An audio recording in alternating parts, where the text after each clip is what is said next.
If you're running a business, then you want your website to be helping you grow, helping you find more clients. But I see so many entrepreneurs and business owners making common mistakes on their website, which is actually costing them and not helping them grow. So that's what we're going to talk about today. Before we get into it, though, hi, I'm Kat. I'm a web designer and I believe in living intentionally, both in our personal lives and our business lives. We do have the power to take action to really create the life that we want and have a positive impact on the world around us, basically. So yeah, if that's what you're into, follow along for more. In this video, I'll break down 5 major issues that are hurting your business and how to fix them, and also explain why it's a good idea to invest in your website long term. The first issue, your website doesn't build trust. People buy from businesses that they trust, that look legit, so that they know that they're getting what they're paying for. If your website looks outdated or sketchy or things don't work on it, there's not a lot of chance that people will buy from your website, unless, of course, you have a really good social presence and they already trust you. So if your site isn't clear, professional, and reassuring, your visitors will not feel safe buying from it. So how do you resolve this? You want to try and build trust throughout the website so that you can encourage them to buy later on. The first thing you can do, just add testimonials from real people and real projects that you've worked on. This can be in the form of a smaller review, which make sure to put an image next to it of a real person, not AI. And then also case studies. So explaining what you did in the project, how you helped your client, what results did you achieve. All of these things are going to make it easier for your potential customers to trust you so that they will buy. The next thing you can do is show your face. Just use photographs of yourself. A lot of websites that you'll come across will have no images of the team whatsoever. And they'll talk about like, we are experienced a team of developers, blah, blah, blah, blah, blah. But you have no idea who these people actually are. There's no names, there's no faces on the website. So use a photograph of yourself, do a little bit of an introduction, have an about page explaining why you got into what you're doing, who you are. Yeah, people want to buy from people they know.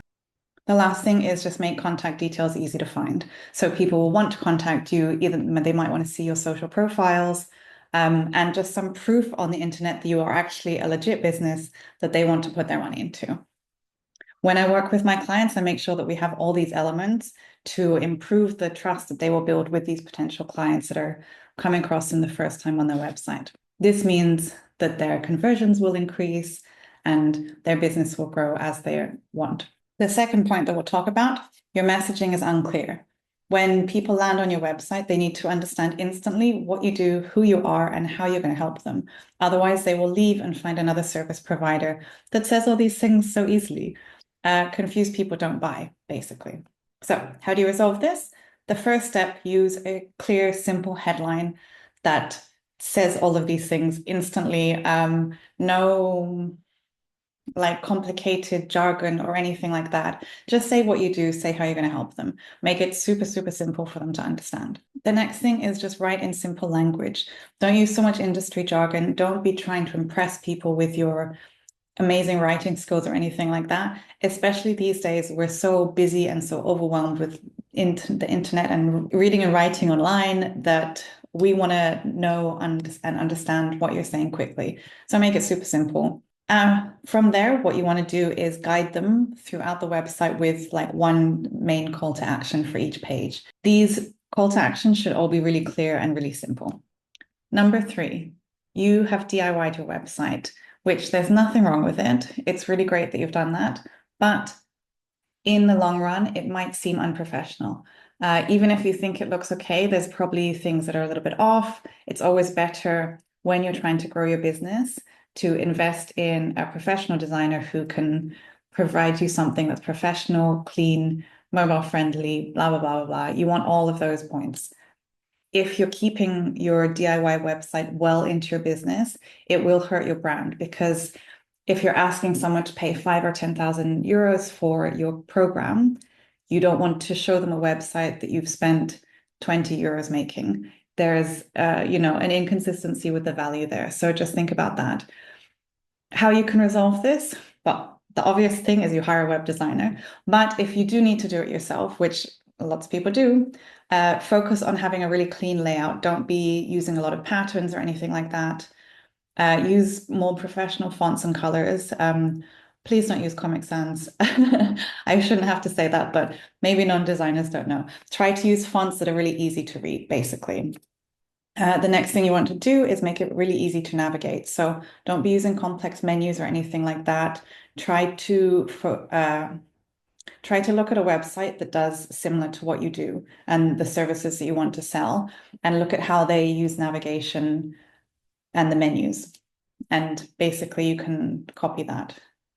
When I work with clients, I make sure that the navigation is super easy so that their potential customers are not going to be getting lost and going other places. If people are getting lost, they're going to get overwhelmed. They're going to leave your website. They won't buy, basically. So make it super easy. Number 4, you don't have time to manage it. And I understand this. As a business owner myself, we're so busy. There's so many things to do, so many things you have to manage and take care of every single day. But your website is one of those things. If customers are going to land on your website and things will be broken, or it's not working how it should do, then of course they're not going to buy. Why would you buy from a broken website? Or maybe they just can't either. So constant maintenance is super important to keep your website looking professional and for it to be a machine for conversion, basically. So what you can do, again, hire a designer or a developer to manage your website.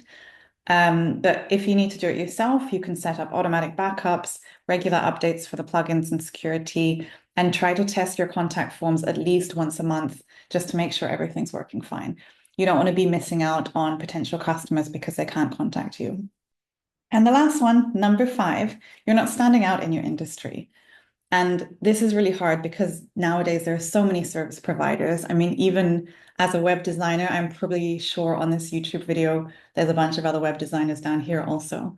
So what you need to do is figure out what your unique point of view or perspective is in your industry and sell to your unique customers as well. Remember that with B2B service providers, people don't just buy what you sell, they're buying who you are and like why you do it as well. It's for myself as a business owner, it's really important to me that the people that I hire to work on my business have the same values as me and they work in the same way, because I don't want someone coming into my business, which is my baby, and doing things differently or in a more stressful way. We want everything to be aligned so that everything runs smoothly. So how can you stand out a bit more? The first thing you do is share your story and your values. People will connect with your story, especially if they have similar pain points or they've come across similar problems in their life and they want the thing that you have that you are selling. What else? The second thing you can do is just have a unique brand voice. Don't use only ChatGPT for your copy. It's okay to use that to help you write the copy, but make sure that it sounds like you at the end of the day. If you think about it, when someone does book a call with you, if you get on the call and you sound completely different than you do on your website, that's going to create distrust as well. And they might feel iffy buying from you. And again, share your mission. People who want to buy from you will be probably on a similar mission to you. So talk about the things you believe in, the things that you want to impact and change, and that will help you build trust. When I work with clients, we focus on this a lot in telling their story in the right way that connects with the correct clients for them. So it really resonates and people will feel safe buying and really believe that you will be able to solve their problems for them. If this sounded familiar to you, you might need to go back and check a few things on your website. The good news is it's not too difficult to fix. Make a list of what you need to do and tackle each one individually.